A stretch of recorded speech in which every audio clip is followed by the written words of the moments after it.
Today we're going to be in conversation about a secret club made up exclusively by women in the early 20th century in New York City.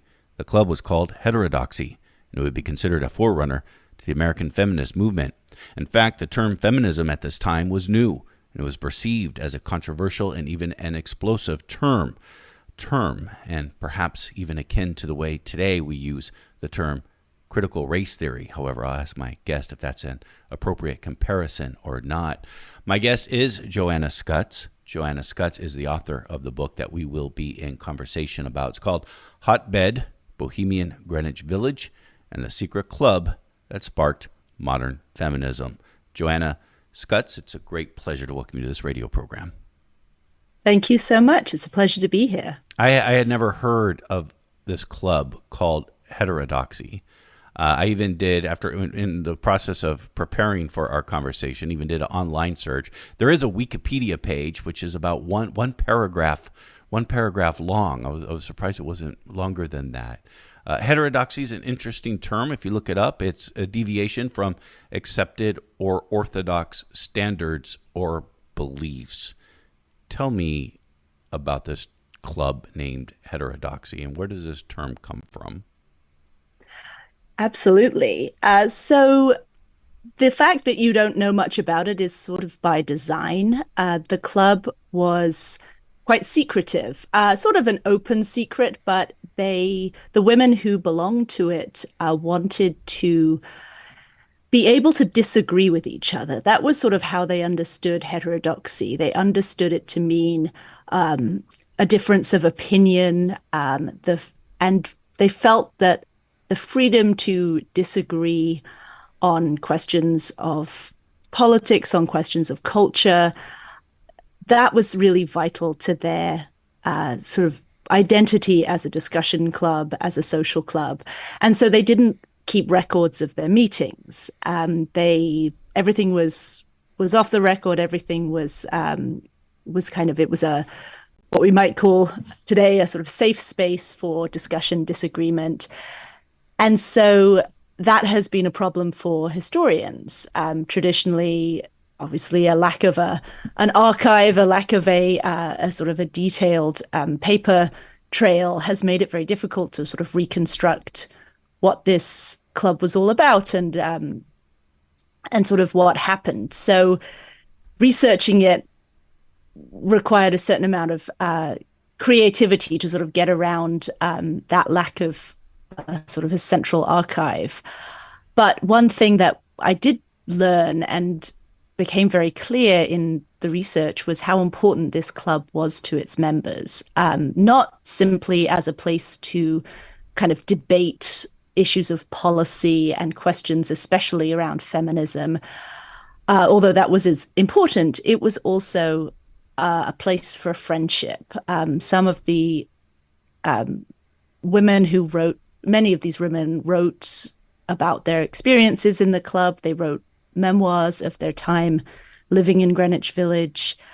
And heterodoxy really sort of shines as a place that they found fellowship, they found common ground, they met women who were also advanced and unusual in their ideas. And that was really kind of the glue that bonded the club together. The club is formed in 1912 in Greenwich Village. Talk to me about Greenwich Village, New York City, in this period of time. What's important to know about Greenwich Village? I mean, this is a pretty radical moment in time for New York City, isn't it? Absolutely. It's 1912. I think I'm right in saying the 1912 election is the highest. The Socialist Party was sort of the highest point in its history. Right, if I recall correctly, I think this is this when Eugene Victor Debs gets like 1 million votes for president? Yep. Yeah. That's right, just short of 1 million votes. And a lot of those came from working people in New York. And there was New York is a really dynamic place in the early 20th century. Huge numbers of immigrants are coming from Eastern Europe, and many of them are bringing sort of radical political ideas with them. And the village is this sort of curious place because it's very close to the Lower East Side, where there's a lot of, which we sort of know as an immigrant neighborhood, a working class neighborhood, where new arrivals are really kind of cramming into tenement buildings, and there's just a huge, a huge and very largely very poor, but sort of energetic place. And the Village is sort of next to that, the next neighborhood over. It also at the time was an immigrant community, but a slightly more mixed one. There were some older immigrants, lots of Italians were there. There's also the remnant of a big African American community that's in the process of moving sort of uptown into further north in Manhattan and eventually to Harlem.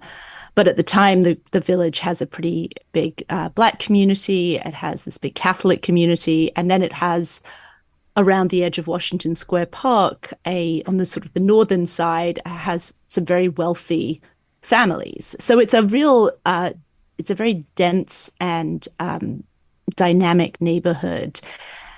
And because it was a little bit rough around the edges, there was a lot of opportunity to live cheaply. So some of the more kind of young middle class activists and kind of aspiring artists as well were flocking to the Village in the early part of the 20th century. So 1912, when Heterodoxy begins, is kind of a real sort of high point of the Village as a place where you would go if you were a young person, especially looking for a kind of a social purpose, but also an artistic community. You were looking for somewhere where the rules were different, where you could stay out late. For women, it was a place where you could, meet people, make friends, be in mixed company without chaperones. There was a lot of drinking. There was a lot of socializing.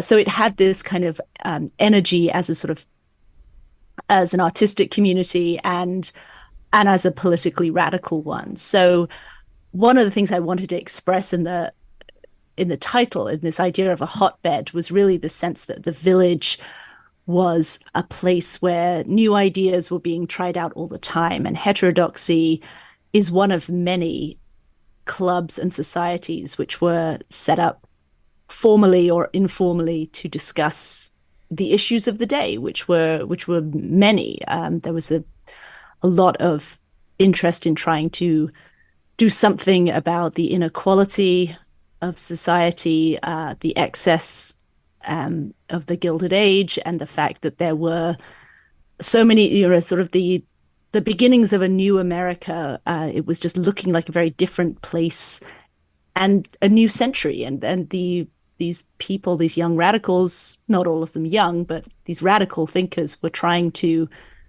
figure out, like, what is 20th century America going to look like? And especially for the women in my book, what is it going to look like for women? Because that also really felt like an urgent and question that was very much an open one at that time. Clubs are important in this period of time. And this is before the internet. This is how people exchanged ideas. Yes, there's all kinds of clubs, associations, societies. The women in my book belonged to endless clubs. Really, there's you can kind of get absolutely buried in acronyms and names of associations. And they work in a lot of different ways. For women, especially, there's a long history of clubs as the place where, before the vote, women could organize and accrue some kind of political power, at least in terms of sort of lobbying and influence. So the women's club movement is a slightly earlier political and social movement that's very important as a kind of forerunner to heterodoxy. Those women's political clubs, there were some especially really important ones for African American women. It was one of the places where Black women organizers came together and were really trying to figure out how to kind of put lobbying pressure on men and also to kind of advocate for their own causes, for the kind of improvement and uplift and support, especially of other women like them. And white women had there were some integrated clubs as well, but it's a fairly segregated moment in American culture. So tend to see a lot of clubs that were there were white women's clubs and black women's clubs, but they were a vital part of the kind of political landscape, even though women didn't have the vote. And of course, lobbying for the vote was a big part of their raison d'etre in this period. And Heterodoxy is mostly white educated club. Not exclusively. There was Grace Nell Johnson, who was an African-American civil rights activist who was part of this club. We'll talk about her. But before we get to the actual women in the club themselves as individuals, Heterodoxy is it's a secret club. Is that out of necessity?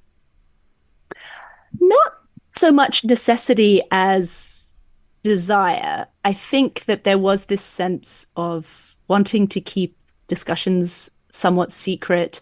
It also, I think, was a way of distinguishing what heterodoxy was doing from what these political clubs of a previous generation were doing. It's not really trying to do anything. And that was, I think, what really makes it different and special. It didn't have an agenda beyond the sort of support, the mutual support and interest and the kind of network that it was building. It wasn't a suffrage club, although many of the women involved were suffragists. There's a lot of associated and allied groups with more explicit causes. Certainly as World War I gets underway, there is a big pacifist and civil liberties kind of arm of the group. But heterodoxy itself isn't geared to any one particular kind of policy goal. And so that really, I think that's the combination of that, of the lack of an explicit political purpose and the desire to keep the discussion sort of open and freewheeling. I think that's really where the secrecy comes in. And it definitely seems to have been liberating, and it seems to have helped to forge friendships. This club, it's worth noting, started in 1912, but we know that it continued meeting well into the 1930s. It survived as a network and a friendship group for about a quarter century, and far longer than many of the political clubs in the village. So I was really fascinated by that question, that how, did a club that didn't really have a particular purpose, why did it last so long, and why did it have such an impact in the lives of its members? And it would be associated with radical politics. We'll talk about the term feminism in a moment, but also there were women in this club, Heterodoxy, that would go on to help form the American Civil Liberties Union. ACLU was formed out of the Red Scare. That heterodoxy was also a target of the government during this period of time. And then you have other members of heterodoxy, including Elizabeth Gurley Flynn, who was a labor activist and also one of the founders of the Industrial Workers of the World. So, and then we'll get to the idea of feminism too. I guess to some people it's still controversial today. I don't know. But 100 years ago, 110 years ago, very much so. So this is sort of a radical group, and a very much a radical group, isn't it? Absolutely. And I think that the evolution of feminism over the course of the 20th century means that we've lost a little bit of the radicalism of the word, and certainly its association with socialism at this time. Socialism was bigger than the Socialist Party, although the Socialist Party, we've said, was pretty powerful and pretty prominent in national politics and certainly in New York politics in this time. But it wasn't just the party. The ideas of socialism, sort of small s socialism, were really gaining ground across, you know, sort of all sort of all aspects of the left. It wasn't simply the most radical people in the workers' unions who were advocating for it. It was also very popular among sort of middle class reformers. There was a kind of large scale sense that socialism in some form, some kind of reorganizing of the structure of society, some way of redistributing the enormous wealth that was clustered among such a tiny number of capitalists at the very top, that there was a basic injustice there that needed to be addressed. And partly, I think, certainly for middle class reformers, a sense that revolution was brewing, that there was a frightening extreme version of socialism that they actually didn't want. And so a large part of this, the popularity of socialism in general, was kind of a sense of, we have to make these changes in order to stave off what we see brewing in Russia, especially. The failed 1905 revolution is something that people are very aware of. There's an awful lot of immigrants coming from Russia, the Russian Empire as it was at the time, really bringing with them Bolshevism, and the ideas of the Bolsheviks are really spreading. And there was a fear, certainly among the American upper classes, that manifested in different ways, but the sense that this was a genuine threat.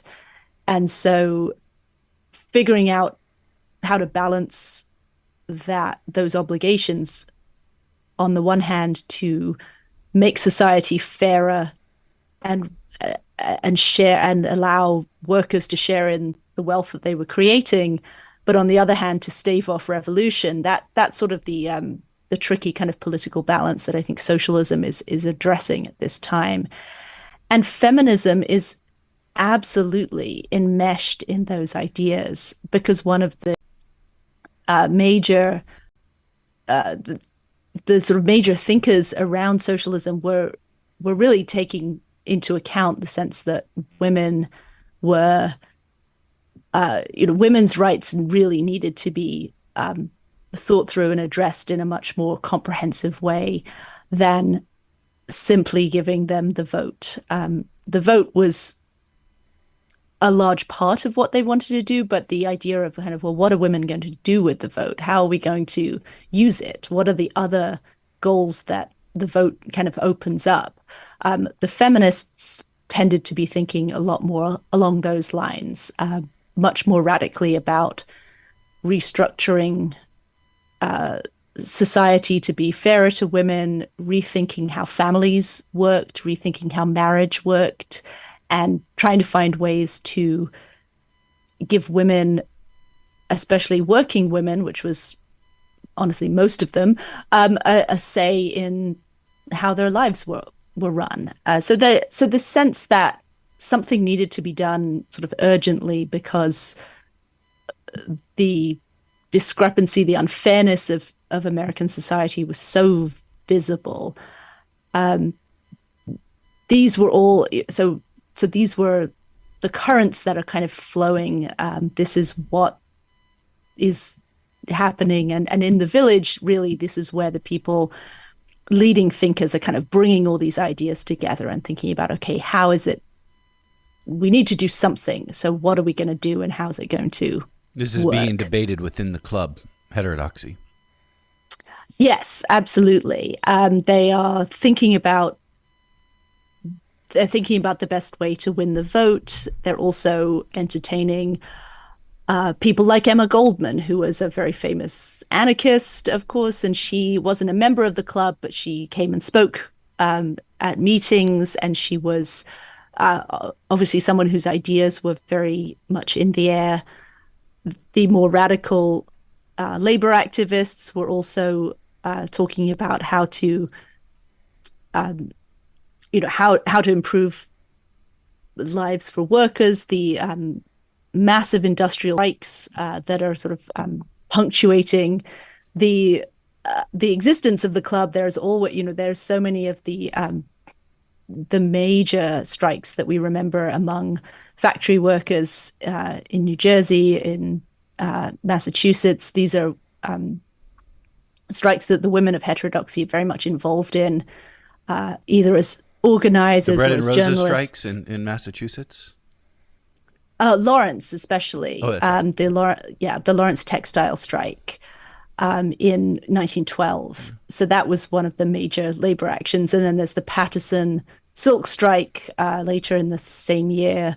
And then there's smaller strikes that we don't sort of remember quite as well, but there was like a big strike among New York City waiters and bar staff and hotel staff that was a huge disruption in over the winter of 1912, and some great stories that kind of came out of that. But the IWW was very involved in all of those strikes and trying to unionize, trying to bring workers together in as a sort of single block and exerting their power kind of en masse. That was really the goal. This is Letters and Politics, and we are in conversation with Joanna Scott about her book. It's called Hotbed, Bohemian, Greenwich Village, and the Secret Club that Sparked Modern Feminism. The history of the term feminism is fascinating in of itself. Tell me about the word feminism in this period of time. So what's really striking is how much effort in the early 1910s is being expended to define it. It's a term that comes from French, and when it first appears in English language newspapers and magazines, it's showing up in French, often just as feminisme. It's italicized or in quotations. It's kind of this strange foreign idea. And then gradually it becomes normalized. It becomes more common, but it's still a very charged word, I would say. The women of heterodoxy are not the only ones, but they are very prominent in writing articles that sort of all have titles that are a variation on what is feminism. And there's sort of this idea that you've heard this term. If you're a someone who's alert to social change and social trends, you will have heard this term. So let us explain what it means. And the meaning and the definition are never there's never a single or simple answer to that. A lot of these what is feminism essays are actually explorations about kind of the writer's personal experiences and personal approach to that idea. Part of the slipperiness of the term is that it kind of means everything. It kind of signals a new sort of a totally new idea of what it means to be a woman. And there are kind of different schools of thought and different theories about what feminism means. But certainly in this period around 1912 and in the 1910s, the word is in the air, it's on everyone's lips, and there's a real energy around trying to define it. I said in my introduction, I compared it to kind of our reaction today to the term critical race theory. Obviously not exactly the same thing, but is that an apt comparison, do you think? I think so. I mean, I think it's a little more general than that. I think because one of the questions was, is this a theory, or is this, a movement? What is, an ism is a very kind of loose collection of ideas, but certainly something, some terms that are a little looser. I guess one equivalent now would be something like woke. Kind of, what does that mean? Where does it come from? Why is everybody suddenly using it? And who's defending it? Who's attacking it? So it's something. It's got it's somewhere between the two. It's a little more colloquial and general, I would say, than critical race theory. But it definitely has that.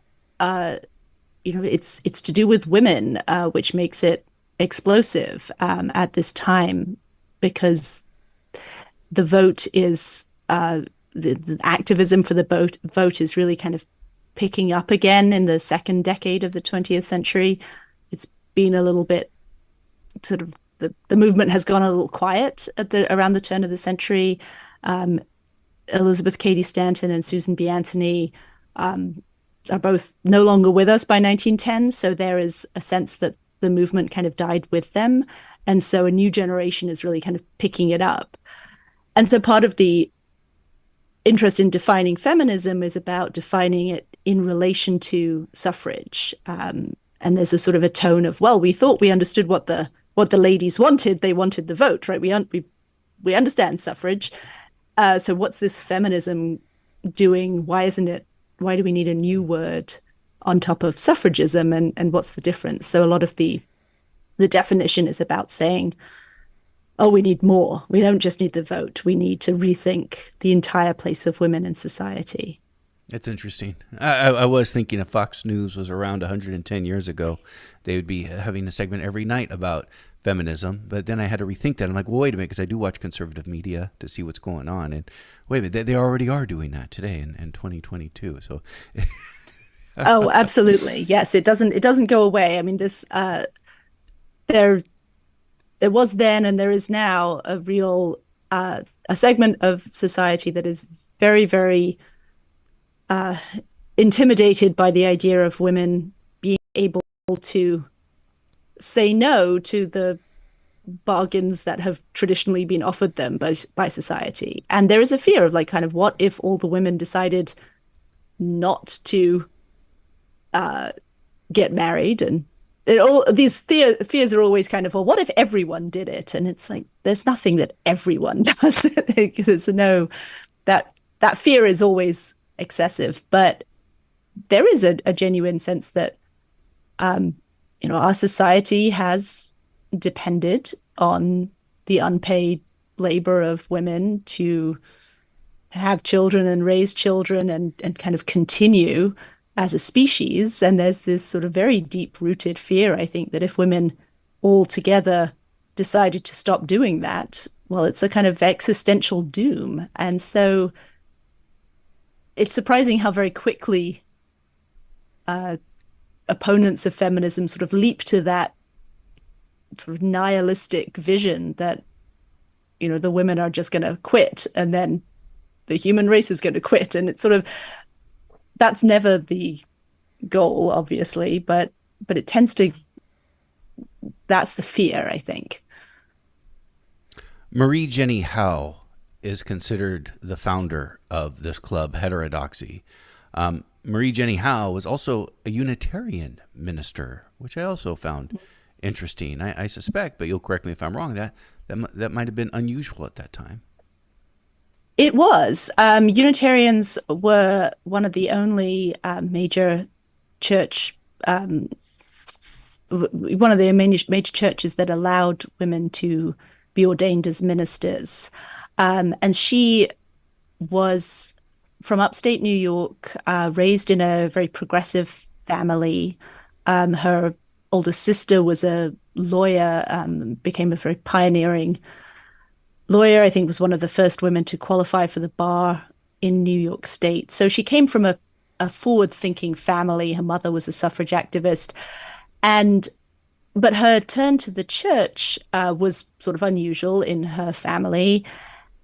But she saw it as a way of being able to have, I think, some pastoral and sort of political influence in a very sort of community-minded way. And so she studied at the seminary in Pennsylvania, and then she was posted to Iowa. The interesting part about that is this early 20th century kind of group of women ministers in the Unitarian Church who were very active, and they called themselves the Iowa Sisterhood. And it was partly the challenge was that women in the church were allowed to be ordained, but then they were sort of shipped off to these then pretty remote places, at least remote from the centers of influence in the church. And so, but in Iowa, she sort of was taken under the wing of another woman minister, was mentored, and sort of learned that women who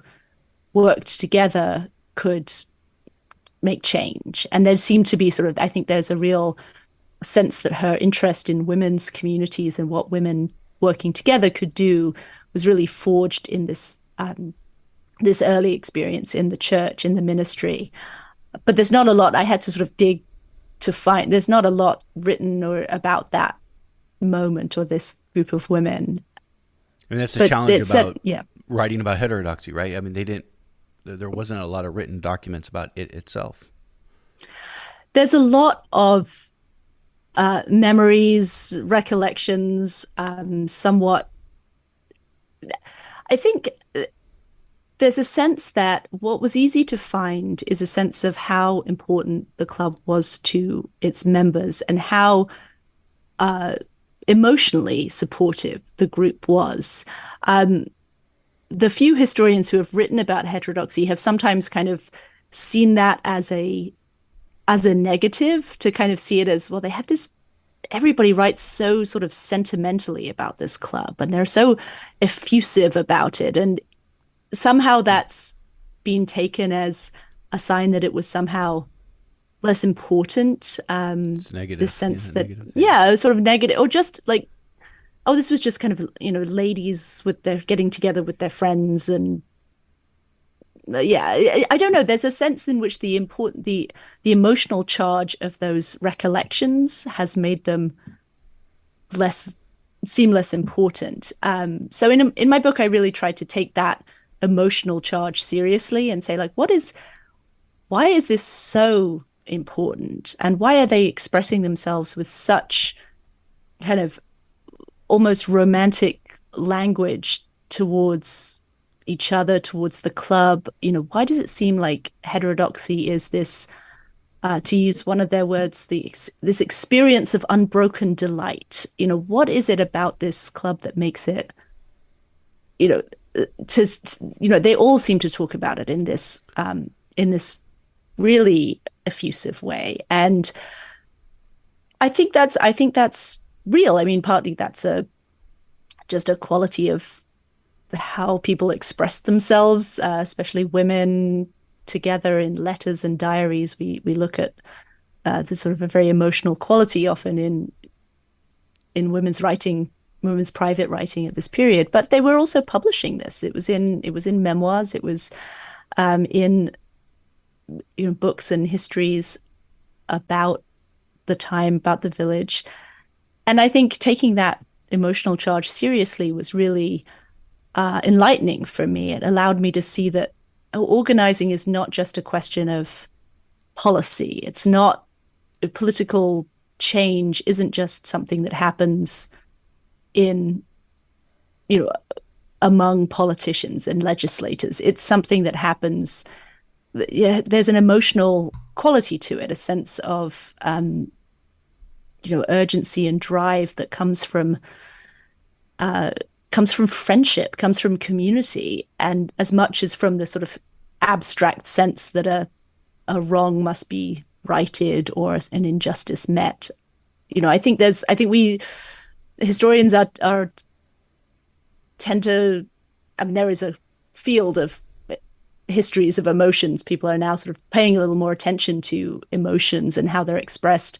But traditionally, historians have sort of discounted emotion in testimony. And I think it's a mistake, especially in feminist history. Heterodoxy was seen as a threat by the government, correct? Government targeted heterodoxy during the Red Scare. Was it targeted during what was known as the Palmer raids of this period of time, or something akin to that? It didn't have a headquarters as such, so I don't think that there wasn't and didn't have these records, so there wasn't really much to raid. But certainly there was surveillance. There's records. There's evidence that the group was followed. That some of its most prominent members, especially Elizabeth Gurley Flynn, with her association with the IWW, and Rose Pastor Stokes, who was a very prominent socialist activist, they were really both women who were very much on the government's radar, both of whom were put on trial for under sedition charges. And so their involvement really was what kind of made the club especially potent. But there were other women who are somewhat less prominent, but suspicious by association. One of those was Fola La Follette, who is the daughter of Senator Bob La Follette, who was the Wisconsin senator who opposed the war and was known as a very big, known as a sort of left-wing figure, a pacifist figure. Fighting Bob La Follette, founder of the Progressive magazine. Bob. That's right. Yes, he's this great figure. And Fola, his eldest daughter, was known as a suffragist. She was also, as many of the heterodoxy women were, also an artist, an actress, and she was definitely a kind of a known figure. And during World War I, was followed and targeted. And there were a lot of pacifists in the group, very prominent anti-war speakers and activists. And so heterodoxy was sort of seen as an anti-war group, and therefore kind of subject to surveillance and monitoring for those reasons. It also was the war was an issue that split the group. There were some more conservative women in the club who left based on the kind of support for the pacifist voices. One very prominent journalist whose name is Rita Child Dorr, Dorr. She's not really remembered today, but she wrote a fascinating memoir, and she's like an early newspaper woman, a really interesting figure. And she, in her memoir, said that she kind of felt that she was on the side of, she thought that the US should enter the war, and she felt that the club wasn't really supportive of that point of view. And so she writes about deciding that, she's going to leave the club and be more active in her war support. So there were definitely, that was one of the places where the differences of opinion that the club prized were too great to be bridged at a time of such national crisis. There's another prominent member within this club, Heterodoxy, that I want to ask you about, and that's Charlotte Perkins Gilman, who wrote and is probably best remembered for her book, Women and Economics. Tell me about the importance of Charlotte Perkins Gilman in the story that you tell. Yeah, she's a really interesting and sort of a somewhat semi-forgotten figure. She was actually, I think now most people know her name for The Yellow Wallpaper, which was a novella that she wrote in 1892, which is an amazing evocation of a woman suffering from postpartum depression and being sort of forcibly, not exactly, she's under the care of a doctor and her husband, and she is kind of constrained to this one room, and it's sort of Charlotte Perkins Gilman herself really suffered after the birth of her daughter, and so there's this is a lot of very personal experience goes into this fascinating book, but it's not really, that story is not really representative of her work as a whole. She was much better known in her day, as you say, as an economist and a socialist theorist. She wrote this book, Women and Economics, in basically right around the turn of the century. And it was a kind of a Bible for progressive young women. Marie Jenny Howe read it in Iowa and wrote a letter to Charlotte as this kind of a fan letter, and was just saying, you've opened my mind. This is all things I've been thinking about, and you have kind of exploded my thinking. And essentially, Charlotte Perkins Gilman was sort of seen as a kind of a figurehead of the idea of feminism in a way that it kind of became very influential in the US. Essentially, feminism as a way of correcting society's economic structure. It was about taking women, sort of rethinking society of a society of just human beings, refusing to make those distinctions that society had been making for generations about what women were supposed to do and what men were supposed to do. And instead saying, well, what if we were just all human? And what if we were all equal in that, in that humanity? What does a society look like if it's rethought in that way? And it gives women economic opportunity. And she really thought the most important thing for women was to make and control their own money, which many laws made it very difficult for women to do that at this time. There's, some reforms are happening in the realm of sort of divorce and property law, but really women had a lot of trouble keeping a hold and keeping control of their earnings and their inheritance and their money. And that was really something that Gilman sort of was like, we have to start with the money. And then once we kind of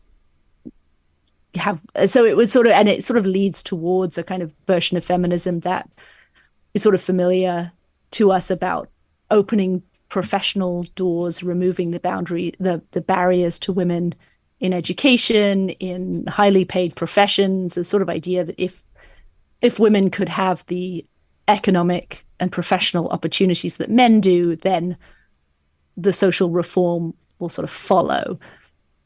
And so this was a very influential idea at the time. And she had some more radical theories. She thought about ways to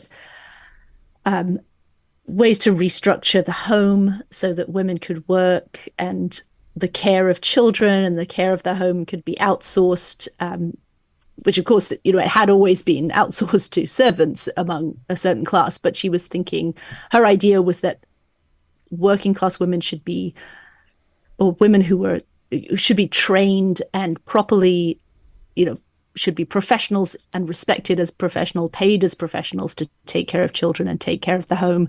And so everything was kind of going to be, it was much more about reforming the economic structure of society than these more nebulous and difficult questions about, internalized misogyny or how women held themselves back by their own expectations. Is that the spark then for you that this club represented in sparking a modern feminist movement? I think so. I mean, I think that the real part about it, the feminism that I'm very interested in, is really about how this group together were responsible for popularizing the idea and continuing to sort of discuss it and debate it. The essence of feminism probably is the idea that it's never finished and it's an ongoing project. And different members of the club took different approaches to it. There were women in the club who thought there was a sort of different strand of feminism that was less interested in making everyone equal as humans and more interested in saying that women's ability to be mothers was kind of what set them apart, and that there's a sort of a way in which the society should reward and support women as mothers. And what the problem was men, and we needed to do away with marriage, and we needed to stop having and women should be kind of paid and supported by the state for being mothers, and there should be no stigma attached to having children out of wedlock. That shouldn't be relevant at all. It should be kind of this maternalist sort of feminism was a much more sort of separatist idea. It was kind of women's sort of biological nature is what makes them powerful, makes them special. And the problem with society is not that women should be more like men, it's that society should respect women as women. So there were a lot of different ways in which the idea of what it meant to give women power, there's a lot of different ideas as to what that could look like. Again, as we talked earlier, this is a club that is mostly white women, educated women, probably women from places of means, financial means. And if I'm wrong on any of that, you'll correct me. There was an African-American woman, Grace Nell Johnson. She was a civil rights activist, also a figure within the Harlem Renaissance. This club, Heterodoxy, is in Greenwich Village. It's a good walk from Harlem to Greenwich Village, but manageable. Yeah, you can make it happen. Greenwich Village is also it's right next door to the Lower East Side, in which there are a lot of immigrant women living in the Lower East Side, who also, you mentioned Emma Goldman, who spoke to the club, but was never a member of the club itself. Well, how do you interpret all of this as being primarily a white educated, and being a white educated woman at the time is a select few as well, I suspect. So how do you interpret the makeup of this club? Yeah, it's a complicated question. Certainly education, I think, is the revealing part, is that these were primarily women who had some kind of college education, and actually, which at the time was a tiny percentage of American women, were going to women's colleges, like a lot of like Vassar and Smith and then Barnard and the well-known Seven Sisters colleges, and some of the other state universities that were opening up to women. So education was sort of the previous generation's big fight, sort of access to college. In this generation, it was much more of a fight to make that education lead somewhere. So there are several, mean something. So there's several women in the club who qualified as lawyers because New York University accepted women as lawyers. One very prominent, fascinating figure in the club, Inez Milholland, who was a very glamorous socialite, but also a very educated, smart woman. There's her correspondence with the deans of Harvard Law School survives, and it's extremely entertaining. And she was writing to them, and because they refused her admission, and she kept writing back and saying, this is a sign that you are, you're refusing to kind of enter the modern world, and this will reflect poorly on you, and sort of, you should accept me because I can do more for you than you can do for me. It was sort of the tone of her correspondence, but they still refused. And so NYU, as it became that, there's a lot of the women in Heterodoxy knew each other through graduating from that law school. And so law school, graduate school, PhDs, sort of professional social work, a lot of the women in Heterodoxy had been through the Columbia School of Social Work, as it became the School of Social Work at Columbia University. So they were not only college educated, but professionally educated as well. And those colleges certainly were very exclusive, expensive, and also many of them barred Jewish students, most of them barred African Americans. So there's simply the nature of getting an education, an elite education in that period, is kind of going to self-select women of a certain demographic.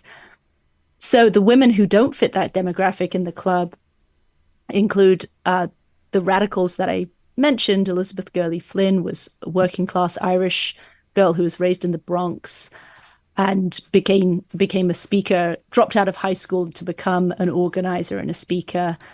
Rose Pastor Stokes is particularly interesting. She was a Jewish immigrant from, I think what is now Odessa, or I may be getting that wrong.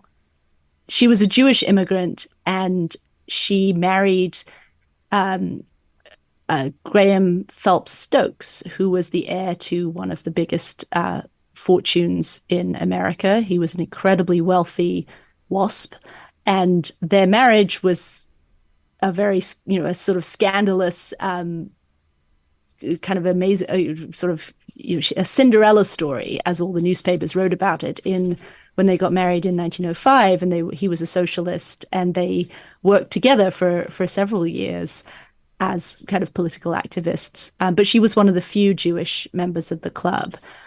And Grace Nell Johnson, interestingly, was African American, raised in Brooklyn.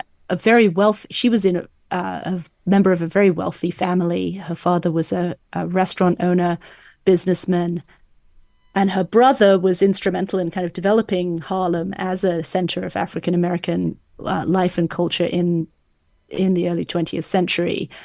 So she was certainly elite. She was a but patron of course, of the Harlem Renaissance, no? yes, Yeah. yes. Grace Nell Johnson was she married James Weldon Johnson, who is very well known as a huge kind of mover and shaker in Harlem, in cultural life, in politics. An enormous polymath and leader who became the leader of the NAACP in 1920. So she was certainly an unusual figure to be a member of heterodoxy, and simply just kind of occupying a space that such a very, very small number of African American women occupied in New York at this time. Joanna Scott has been our guest. Joanna Scott is the author of the book Hotbed, Bohemian, Greenwich Village, and the Secret Club That Sparked Modern Feminism. She has joined us for a conversation on this secret club known as Heterodoxy. Joanna Scott, I've enjoyed our conversation very much, and I thank you. Thank you so much. This was great.